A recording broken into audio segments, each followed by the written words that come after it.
2B. You could be asked any of this stuff. So I might just say, like, what is 1 over sine? And you have to give me that it's cosecant. It could be that easy, okay? I'm going to throw a couple easy ones in your direction. They could come from the Pythagorean identities. I could say either I'll give you half of this and you have to finish it out, or I could say give me the 3 Pythagorean identities and you literally have to write out all 3. I could say what is the formula for sine of x plus y, sine of x minus y, cosine of x plus y, cosine of x minus y, and you have to fill out the right-hand side of that, okay? So again, that could just be straight up memorization. Your double angle formulas, straight up memorization, converting from polar to rectangular, rectangular to polar, and then the trig values of any unit circle angle. So it could be find the sine, cosine, or tangent of any over 2, over 3, over 4, over 6, or at your quadrant angles. It could literally be those. Straight up memorization, but it is all stuff you have to know. Yep. What did you say wasn't on there about the logs? The semi-log plot. So that's not on? Not tomorrow. No. Yeah. We're gonna have to memorize stuff for tomorrow, though. This, yeah, like there are 3 questions on your quiz that literally come from this page. Is it 10 questions? It is, no. It's like 3, and then the parts have different parts. Yeah, So there's only one FRQ though, right? With multiple parts? with multiple parts. We just Yep. don't know which one. Semi-log plots are not on there. Yeah. On the quiz, it's 2B through 3B. 2B, 3A, 3B. If you go, I did a review for you. This is 2B. So I'm not saying it is going to be limited to this, but it's going to come from similar material. Like, you're not going to get this exactly tomorrow. Is it only 1 unit? No. Yeah, you're only getting 1. So you just don't know which one it's going to be. And so you're going to walk in here tomorrow. I'm going to hand you that quiz. It could be 1A, it could be 2B, it could be 3A, or it could be 3B. You should give us 2B because you love us and we're taking it first. Okay. We're your best class like ever in the whole entire world. Noted. I might just flip a coin and you get 1. Yeah. The reference sheet goes all the way from 1A, so you don't need all that for tomorrow. No, I know, but For the AP exam, it's pretty much, I mean, unless things come up on, that's what I was saying, like, if things come up in practice test that we need to add notes in, we can. But that is literally like all the content that should be on your test. Yes, true. So we could have roses on this quiz? No. I'm gonna get to it. Like, on the quiz, 2B was knowing your exponential functions, your log functions, understanding their graphs, their transformations, talking about increasing, decreasing, concave up, concave down. That's what we saw from these kinds of FRQs, okay? So that's 2B. Then you also had your simplifying your exponential functions and your log functions. This was also from the FRQ from 2B. Then, yeah. Then you had 3A. This is your sinusoidal stuff, okay?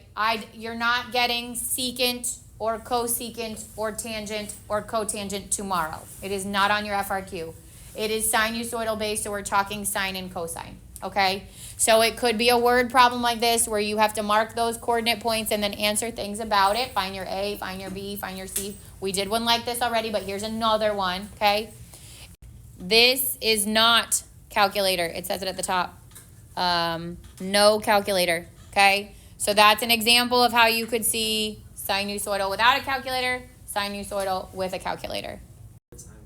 It could be something like this where you're given the word problem information with no visual and you have to come up with your visual and you have to come up with the equation and then even predict a value, okay?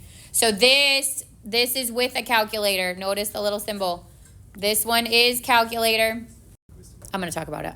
Okay. 3B, that one is no calc. 3B is your trig identities could come in here where you have to simplify. Again, we saw an FRQ like this.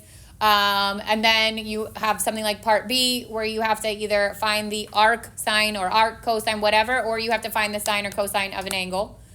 So if you are learning for your formula sheet, you are also learning for this. Like, that one has dual purpose. And then the last one is your multiple angle ones where you have to pay attention, remember, to alter your interval, okay? So we have done an FRQ on each one of these, okay? I posted the link to all 3 of those assignments in your review as well if you want to go back to it. I added on the keys to all the progress checks. So every single progress check has my worked out key on there, okay? But for today, you want to focus on the FRQs. You want to focus on the FRQs from 2B, 3A, and 3B. I will tell you this review is going to take you a lot of time. That's why I'm kind of rushing right now because I want you to get started on it. It's a lot of content, okay? Yeah. All right, so I'm going to just jump to the reference sheet first, and then we'll focus in on your quiz. So the reference sheet, literally, I try to separate out. The last one took 2 pages, but I tried to put it in each unit. So I separated it the way that your progress checks are separated. 1A, 1B, 2A, 2B, 3A, 3B.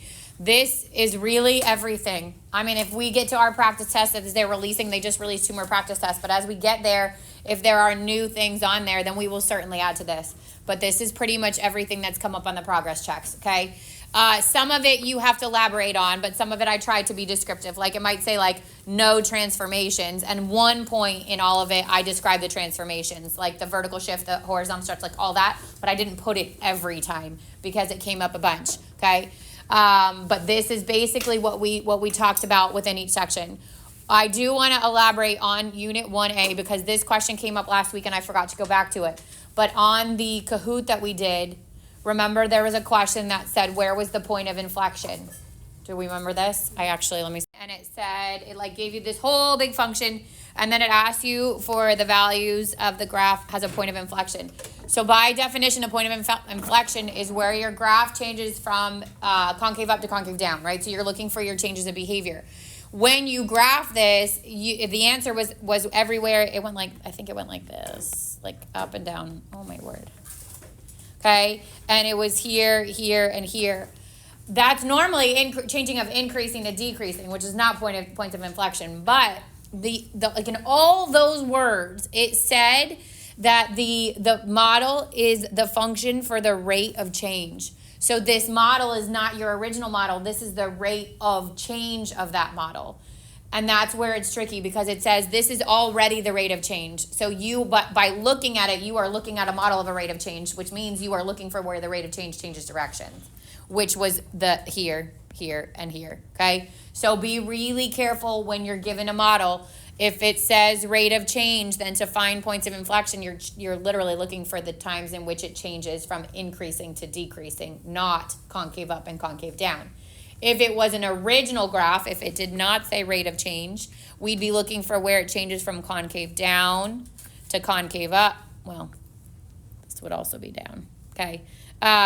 If it would have been here, concave down to concave up, like that.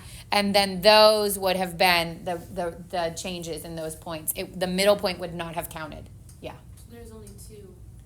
If it was not rate of change, there would have only been 2. Because it was rate of change, there was 3. Okay. All right. So back to the reference sheet. So again, this is not. This one is not on your 1A is not on your quiz tomorrow. Okay. But I'm gonna try to post. I'm gonna see if I can post a practice test for the break. This would be your opportunity to kind of like get some catch up done. We are going to go to Unit 4 next week and do a couple of sections in Unit 4. But if you, like I know it came up yesterday, a couple of kids are like, can I use if I had time on spring break, could I use it to play a little catch up? One, I'm waiting for I ordered the 5 Steps for 5 book. I want to see if it's decent. If it is, I would recommend you get it, but I will let you know. Don't waste your money yet, okay? Because the other ones do not align with your test. 2, I will try to see, I know the practice tests that they released cannot be just posted. They would have to be done in class, but I'm going to see if we can find one that would be, okay? And then I will post that, but this is another opportunity to kind of review the content. I went out of order. Dang it. Okay, general first, and then I'm going there. Okay, sorry, this got out of order. Move.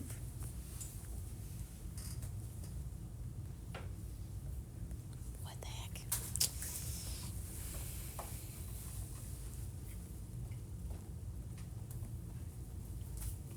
Okay, I'll move it later. It's not working. This should be after it. There's your 1B.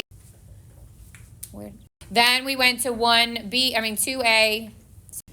And then, where's my 1A? Everything that's on this could be on that quiz, okay? So if you get a 2B question, you might see properties of logs. You're going to see graphs of logs, using transformations or plugging your points in, understanding the transformations of graphs of logs, okay? And then the same for exponential. So if you get to an exponential function, because it was introduced into A, but it was still built into 2B, you might also be asked the same kind of questions. So what are the transformations on exponential? Understanding where the asymptotes are. All of this is on two practice questions on your FRQ quiz review, okay? But those are the things that you could see. Learning how to solve log equations, learning how to use the change of base, and then the only thing on this thing that I would say you are free from for tomorrow is the semi-log plot. I did not put a semi-log plot on the FRQ for tomorrow, okay? So you don't have to worry about those. They might come in the multiple choice questions, obviously, on your test, on your actual AP exam, but they were not in the FRQs. I did not put it as an option. 3B, nope, where are we at? 3A was your SOHCAHTOA. So a lot of this stuff had to do with like maybe built in, if you remember from this section, the FRQ had like questions built in where you used it to solve. So it could have said find the arc sine, the arc cosine, or find the sine, the cosine, and you were solving equations, okay? There's a practice on something like this, but this did come from that FRQ section, which was 3A. The sinusoidal graphs also came from this section, okay? That is the one thing that the AP has said for sure you are going to have a question on, which is your sine and cosine graphs in some way. Whether it's you have to create the graph and answer questions on it by plotting the points, so that's one of the practice questions on your quiz, or it's here's a word problem, come up with the equation, figure out your max, figure out your min, predict something. That could also be all of that sinusoidal. This does not involve the tangent or the cotangent, so I did not put that. I promise you that is not on tomorrow's FRQ quiz. No graphs of tangent, cotangent, secant, or cosecant you will see tomorrow, okay? You do have to understand sine and cosine should you get that FRQ. So midline, amplitude, period, frequency, all that stuff you want to know, okay? All the angles in your unit circle and their trig functions, and that would be on the rote memorization part too. Like I put that on the formula sheet, which I'll go back to. And then 3B had a lot of crap as far as formulas go. 3B had your sum and difference, your double angle, it had your trig identities, it had your reciprocal functions. A lot of that will come into play from the bank of your formula sheet, but it also could show up on when you're solving a question, like in 3B also had stuff like that. Using this expression to simplify, or using your identities to simplify, that kind of stuff. Converting from polar to rectangular or rectangular from polar, you want to make sure you know. For tomorrow, you do not need to know the inverse trig functions, like the sine -1 and the cosine -1 graphs. You don't have to worry about those. You do not have to worry about the distance from the origin or the polar functions for tomorrow's quiz. Obviously, it's on your AP exam, but I did not include that, okay? So your roses, your limicons, your all that stuff, don't worry about for tomorrow, okay? And then the distance from the origin, which was part of that. Don't worry about that tomorrow.